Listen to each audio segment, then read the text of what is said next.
Okay guys, hi, it's Stiggy from the Guitar Loft. How's things? Right, basically what it is, I was meant to post a video on coil tapping, and it didn't actually upload, and therefore it didn't go into one of the videos, which is on the budget guitar build. So what I've done, just in a nutshell, is I have disassembled this rather crap humbucker. Just to explain to you, give you basically a humbucker 101.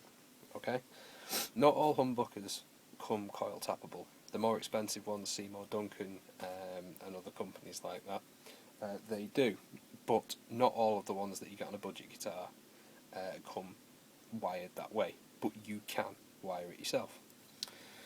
So some of them have covers on them, some of them don't. This used to have a cover on it.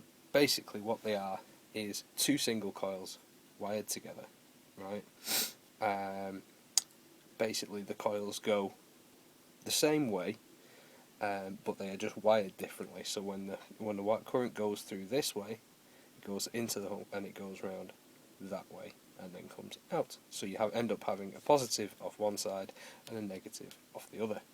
Now the joining wire between the two is what we want to look at. These two wires, although they're short, okay, are what comes out.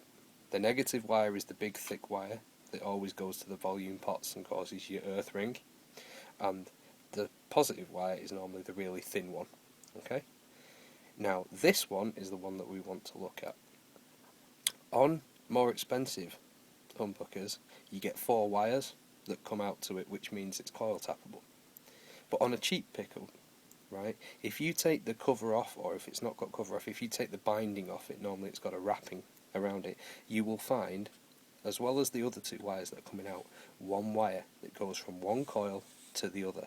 It's normally green. Heads up guys, it's normally green. What you need to do to split that coil or to coil tap it is to cut the wire. That's it. Okay? And then, like I showed you in the other videos about the standard switch, if you extend those wires out, down to a switch, one down there, and put a switch in between to put it to wherever you want, bingo, that's it guys, you've got coil tapped. And you can do it to cheap pickups. So if you're on a budget, bit of a common man thing, and you haven't got a lot of money, or you're just a starter and you want to experiment, that's how you do it. What I will say is, if you're going to do this, just be careful, alright, because these are connected to very, very fine strands, and if you start pulling it off with your teeth or really strong wire snippers, you're going to break it. Alright, so that's it in a nutshell. Humbucker is 2 single coils wired together the other way round, which means any interference that goes this way, goes in, ends up coming out that way, and then goes off, so it cancels each other out. But a single coil, to do that, snip the green wire. That's it. That's all you need to do. Okay? Don't worry about magnets, don't worry about polarity, don't worry about anything like that.